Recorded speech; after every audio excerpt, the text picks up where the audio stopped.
8h32 sur BFM TV et RMC. Bonjour Catherine Vautrin. Bonjour Hélène Trousse. Vous êtes la ministre du Travail, de la Santé et des Solidarités, si j'ose dire, l'une des ministres les plus importantes de ce gouvernement. Parce j'ai regardé, vous avez en charge alors l'assurance chômage, l'emploi des seniors, l'apprentissage, la fin de vie, les hôpitaux, les médecins, les médicaments, la dépendance, les EHPAD, le handicap.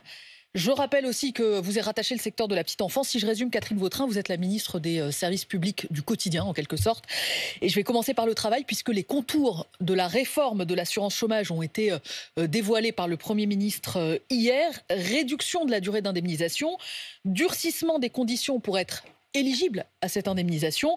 C'est l'une des réformes les plus dures qui ait existé, disent les syndicats. Est-ce que vous assumez ce matin, Catherine Vautrin, de faire passer une sorte de donner une sorte de tour de vis sur l'assurance chômage?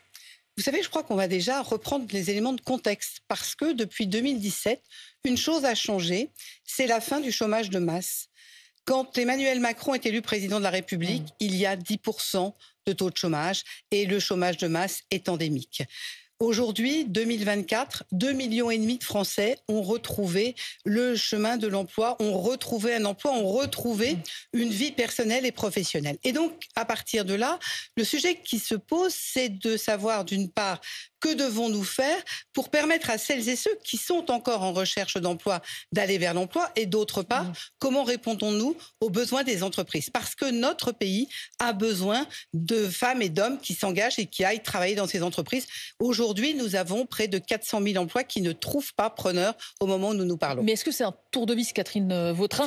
Jeudi, à votre place se trouvait Sophie Binet, la secrétaire générale de la CGT, qui, elle, dit même c'est un coup de couteau dans le dos de tous les chômeurs de France. Alors, j'ai vu personnellement Sophie Binet il y a 4 jours. Nous avons eu une discussion. Évidemment, nous n'avons pas de terrain d'entente sur ce sujet. Pourtant, que faisons-nous? Premièrement, les partenaires sociaux ont été en charge de travailler sur l'assurance chômage depuis le mois d'août jusqu'au mois de mars, puisqu'ils ne se sont pas mis d'accord à la fin de l'année. Il a donc été décidé par mes prédécesseurs de faire ce qu'on appelait un décret de jointure qui amenait jusqu'au mois de juin, prolonger des règles dérogatoires jusqu'au 30 juin, pour être précis, qui surtout organisait l'assurance chômage jusqu'au 30 juin 2024. Nous sommes, au moment où nous nous parlons, le 27 mai. Vous comprenez bien qu'il était grand temps que le gouvernement travaille, puisque le 8 avril, les partenaires sociaux nous ont fait part de leur non-accord sur le sujet. À partir de là, le gouvernement a repris le dossier avec une logique qui est que le travail doit toujours rémunérer plus que le non-travail. Et donc l'idée, c'est évidemment de travailler sur de nouvelles règles avec 4 piliers. J'imagine que nous allons revenir sur les différents piliers. On peut revenir tout de suite. Alors, les 4 piliers. Le premier, c'est la période d'affiliation. Que faisons-nous? Nous nous rapprochons très simplement des différents pays européens. Vous regardez l'Allemagne. En Allemagne, il faut avoir travaillé pendant 12 mois sur les 30 derniers mois pour pouvoir être indemnisé. En France, à partir de ce nouveau décret, il faudra avoir travaillé 8 mois sur les 20 derniers mois. Ouais. C'est cela. Contre 6 sur les 2 dernières années jusqu'ici, pour préciser pour ceux qui nous écoutent. Contre 6, effectivement, sur les 2 dernières années. Ce qui permet, par exemple, d'avoir capacité, y compris pour les saisonniers, de faire 2 saisons de 4 mois sur les 20 derniers mois. Donc l'idée, c'est réellement d'inciter les uns et les autres à aller vers l'emploi. Et c'est tellement vrai d'ailleurs qu'en parallèle, nous allons travailler avec France Travail, puisque France Travail a capacité à accompagner chacun des demandeurs d'emploi. On estime l'année dernière à près de 300 000 les emplois qui n'ont pas trouvé preneur parce que les entreprises ont renoncé au recrutement. C'est dire s'il est absolument indispensable d'accompagner les demandeurs et les demandeuses d'emploi vers le travail. Et donc avec ces nouvelles règles, Catherine Vautrin, retoucher à la durée d'affiliation 8 mois de travail sur 20 au lieu de 6 sur les 2 dernières années jusqu'ici, et impossibilité de toucher plus de 15 mois au chômage pour les moins de 55 ans, 7 ans, je reviendrai sur les seniors dans un second temps. Toucher à ces règles-là, pour vous, c'est ce qui va concrètement permettre d'atteindre le plein emploi. Donc si je comprends bien, on a aujourd'hui un modèle social qui empêche le plein emploi. On a un modèle social qui n'est pas suffisamment incitatif vers le retour à l'emploi. Et ce modèle social, il doit être sur 2 jambes. Il doit être d'un côté sur l'allocation chômage. L'allocation chômage, c'est quelque part l'assurance vie de celui qui perd son boulot. Il est accompagné pendant un temps donné. Le deuxième élément, c'est l'organisation de France Travail. France Travail, c'est j'ai rendez-vous formation, je fais un bilan, je regarde quels sont les freins à l'emploi et je vois comment je peux retourner vers l'emploi. Parce que le vrai sujet, ce que notre pays doit faire pour celles et ceux qui cherchent un emploi, c'est les accompagner. Le pire drame de la recherche d'emploi, c'est la solitude. Et c'est pour cela qu'avec France Travail, nous avons capacité à accompagner vers l'emploi durablement. Je reste sur la réforme qui a été annoncée. Je vais prendre un cas concret. Un jeune sorti de formation qui décroche son premier CDD de 6 mois. À l'issue de ce contrat à durée déterminée, il cherche un autre emploi. Ça veut dire que entre la fin de son premier contrat et le moment où il re-signe un contrat, il n'a pas le droit au chômage. Il a le droit à un autre contrat qui s'appelle le contrat emploi jeune, qui est réservé aux moins de 25 ans, ce qui permet de l'accompagner le temps qu'il retrouve un emploi. La logique, c'est de dire aussi que, si je comprends bien, en réduisant la durée, ou plutôt en augmentant la durée d'affiliation, c'est de dire on n'enchaînera plus les contrats courts comme c'est le cas aujourd'hui. C'est-à-dire aujourd'hui, vous voyez un effet d'aubaine, vous voyez trop de gens qui jouent des règles. C'est un deuxième sujet. La notion du contrat court, c'est la notion du bonus-malus, qui est un deuxième pilier de la réforme. Quelle est cette idée du bonus-malus? C'est tout simplement de privilégier effectivement des contrats longs. Pourquoi des contrats longs? Parce qu'un contrat long permet une formation, donc une évolution professionnelle, et que sur un autre sujet, qui est celui, par exemple, de la prévention et notamment des accidents du travail. C'est très concrètement un moyen de pouvoir aller plus loin. Et ce que l'on voit, c'est qu'avec le bonus-malus qui a été mis en place dans cette branche depuis 2019, nous voyons deux choses. D'une part, on voit une baisse des contrats courts et d'autre part, on voit une augmentation de la durée des missions d'intérim. C'est dire que quelque part, cela permet d'aller plus loin dans le temps, ça pérennise l'emploi pour les salariés, donc c'est du gagnant pour les entreprises, pour les salariés, et c'est du gagnant pour les entreprises. De faire 8 mois de contrat et puis de toucher le chômage et puis de refaire 8 mois de contrat. Là, l'idée, c'est au contraire, d'où l'idée du deuxième pilier qui est le bonus-malus, c'est précisément d'aller sur un contrat long. Qu'est-ce que c'est que C'est-à-dire de faire peser la responsabilité sur les employeurs. Quel est le bonus-malus? Le bonus-malus, c'est la comparaison du taux de séparation dans une branche entre les entreprises.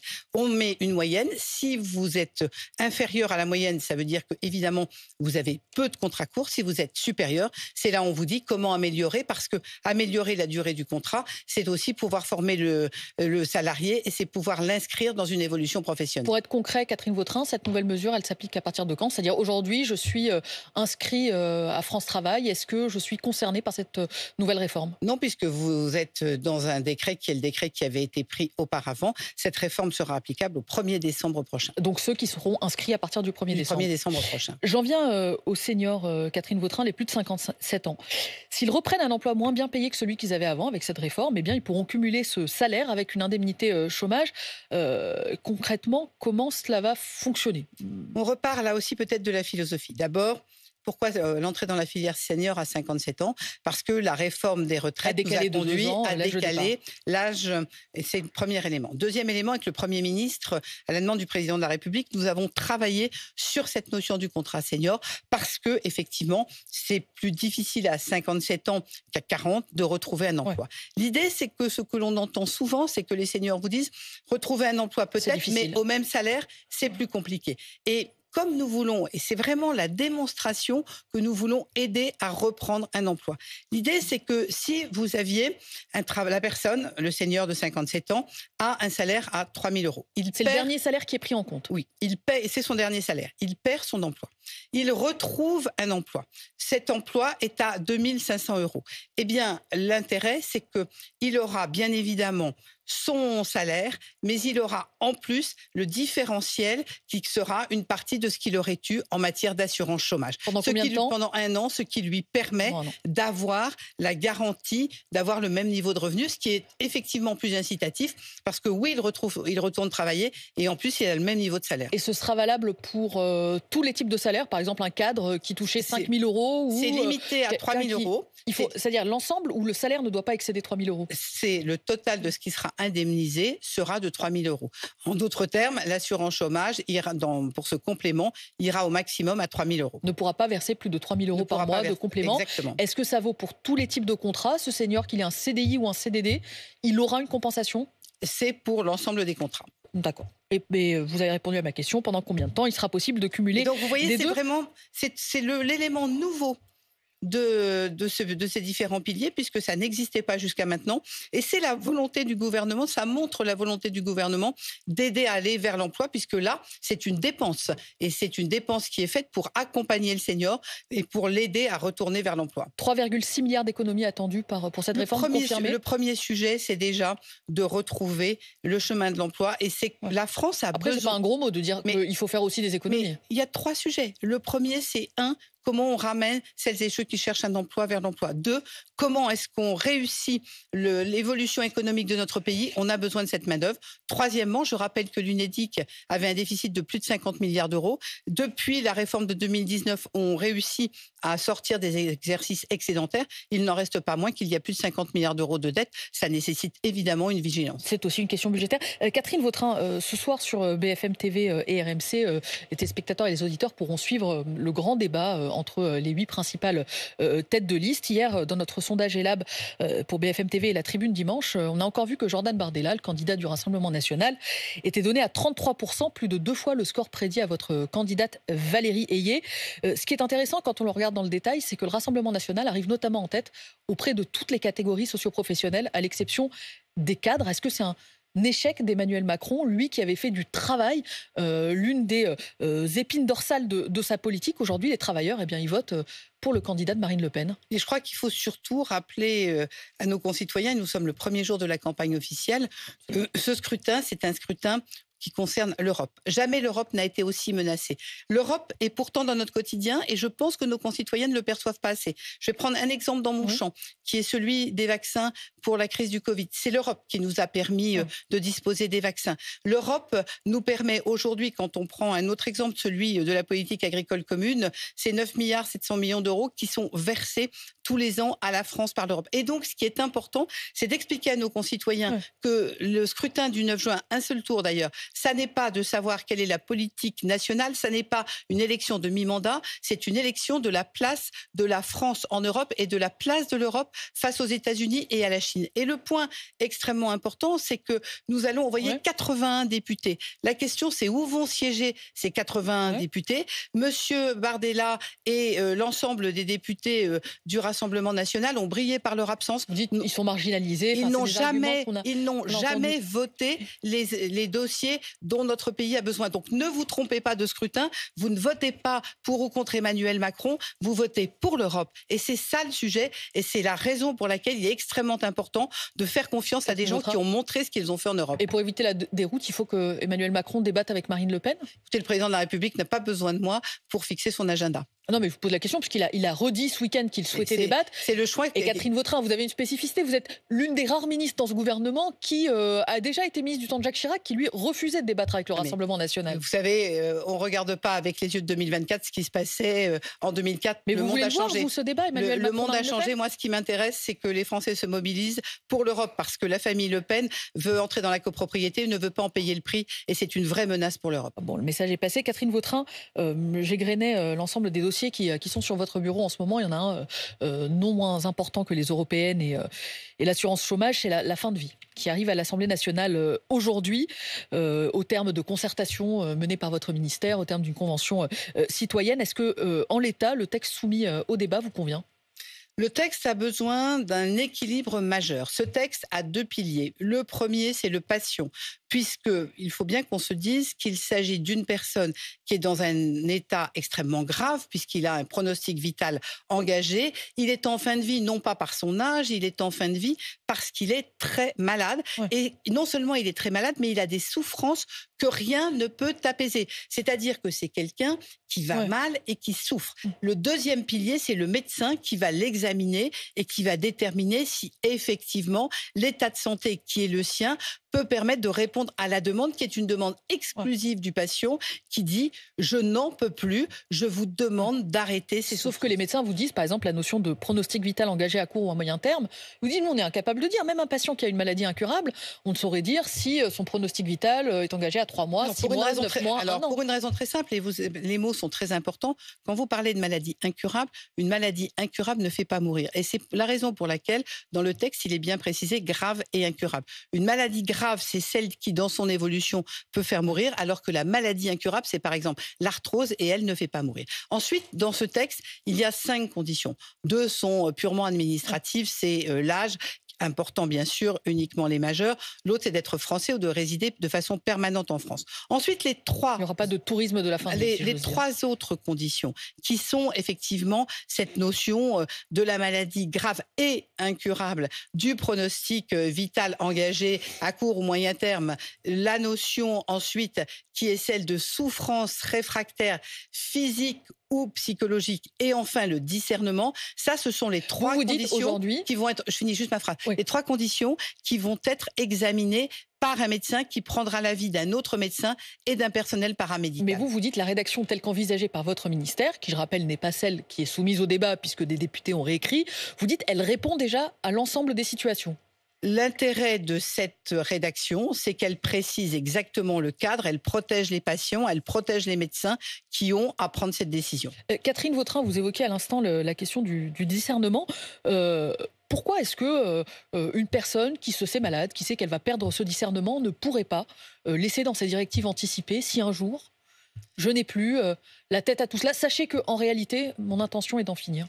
Parce que lorsque vous échangez avec les professionnels, et particulièrement les professionnels des soins palliatifs, dont je connais et dont je respecte la mesure sur ce texte, tous vous disent qu'au cours de la maladie, les patients peuvent changer d'avis. J'ai rencontré personnellement des patients en soins palliatifs qui vous expliquaient que parce qu'on s'occupait d'eux, parce qu'on arrivait à répondre à leurs douleurs, ils étaient dans une situation, leur vie était évidemment bouleversée, mais que la situation qu'ils vivaient était une situation qu'ils arrivaient à accepter. Et donc, dans un parcours de maladie, la vie peut changer. Et donc, il est important, et c'est le fondement de ce texte, qu'à tout moment, d'une part, le patient demande, c'est lui qui demande, et qu'au moment où il aurait à prendre la potion létale, s'il a envie de se rétracter, il faut qu'il puisse le faire. Il peut demander à quelqu'un de lui injecter la potion létale ? Pour pouvoir le faire, il est absolument indispensable qu'il ait son discernement pour qu'il puisse refuser. Pour répondre à votre question, est-ce qu'il peut demander à quelqu'un ? Le principe de la loi, c'est que le patient s'administre le produit. S'il ne peut pas le faire, à ce moment-là, il peut demander soit à un personnel médical, soit à un proche volontaire qui, bien sûr, est une personne majeure. Uniquement s'il ne le peut pas s'il ne, pas s'il le souhaite. S'il ne le Ce qui est une précision importante. Je ne sais pas si vous avez lu ce matin une députée de Renaissance de votre camp dans le Figaro, Astrid Panosyan-Bouvier, vous évoquez les soins palliatifs. Pour elle, précisément, l'aide à mourir crée une distinction sociale entre ceux qui ont les moyens d'aménager leur fin de vie, parce qu'aujourd'hui, le moins qu'on puisse dire, la couverture en soins palliatifs est insuffisante partout en France. Elle dit qu'il y aura ceux qui pourront se faire accompagner et bien se faire accompagner, et les plus modestes qui ne pourront pas et qui, de fait, choisiront d'en finir avec leur souffrance. Est-ce que c'est un argument qui vous touche, Catherine Vautrin ? J'ai lu le papier d'Astrid, j'ai beaucoup discuté avec Astrid qui connaît parfaitement bien ce sujet. Évidemment, et c'est tout l'engagement du gouvernement, c'est tout le sens du titre 1 de ce projet de loi, c'est que précisément, nous développons de façon considérable les soins palliatifs. La France n'est pas au premier rang en matière de soins palliatifs, nous sommes 15e sur les pays de l'OCDE. Et c'est la raison pour laquelle, il y a maintenant 2 mois, j'ai mis en place un plan d'équipement en matière de soins palliatifs, 100 millions d'euros par an pendant 10 ans. Pourquoi est-ce que vous dites qu'il n'y aura pas le palliatif pour les riches et l'aide à mourir pour les pauvres ? L'objectif, c'est le palliatif pour tout le monde. Premier sujet, c'est une unité de soins palliatifs dans chaque département avant la fin de l'année 25. C'est d'augmenter de 50 000 places les places de soins palliatifs en hospitalisation à domicile. C'est d'avoir des unités de soins palliatifs dans les différents services parce que, et c'est un élément clé, et j'insiste vraiment là-dessus, personne en France ne doit être conduit à demander à bénéficier de l'aide à mourir parce qu'il n'aurait pas eu de soins palliatifs. Et c'est tellement vrai, et j'insiste là-dessus, que quand un patient qui n'est pas en soins palliatifs demandera à bénéficier de l'aide à mourir, la première proposition qui lui sera faite, c'est de lui proposer des soins palliatifs. Donc vous le voyez, il y a bien une volonté extrêmement forte, et c'est pour cela que j'ai détaillé le plan année après année, pour dès maintenant investir avant même que le texte ne soit voté. Catherine Vautrin, 2 dernières questions pour finir. D'abord, est-ce que vous savez ce qu'est le ou la sniffi ? Je vous avoue que je ne sais même pas si c'est masculin ou féminin. Alors, je ne sais pas non plus si c'est masculin ou féminin. Je crois que c'est une poudre. Et comme tout ce qui est poudre, évidemment, concerne notamment une population très jeune en matière d'addiction et de drogue, pour être clair. Qui s'injecte dans le nez, qui se sniffe. Et ce qui est évidemment extrêmement dangereux et à éviter absolument par tous les jeunes. Donc, ce sera interdit ? L'objectif, c'est vraiment de regarder ça très vite. C'est tout ce qui peut détruire les jeunes et les Français en général, évidemment, pose problème et doit être interdit. Et ma deuxième question, très rapidement, Catherine Vautrin. Dans un peu moins de 2 mois, le 26 juillet, le jour de votre anniversaire, ouvriront les Jeux Olympiques de Paris. Est-ce qu'on sera prêt? Il y a des inquiétudes. Est-ce qu'on pourra soigner tout le monde? Ceux qui viennent, les athlètes, les touristes, les Français? Évidemment, alors d'abord, les agences nationales de santé, parce qu'il y a l'Île-de-France et il y a d'autres régions en France, sont évidemment au travail et sont prêts. À Paris, ce sont 720 lits supplémentaires. Les personnels sont déjà prêts à 92%, on travaille sur le sujet. J'ai ouvert la semaine dernière un centre de crise au ministère de la Santé qui sera en lien évidemment avec le ministère de l'Intérieur. Et autre sujet, parce qu'il n'y a pas que la santé, le travail.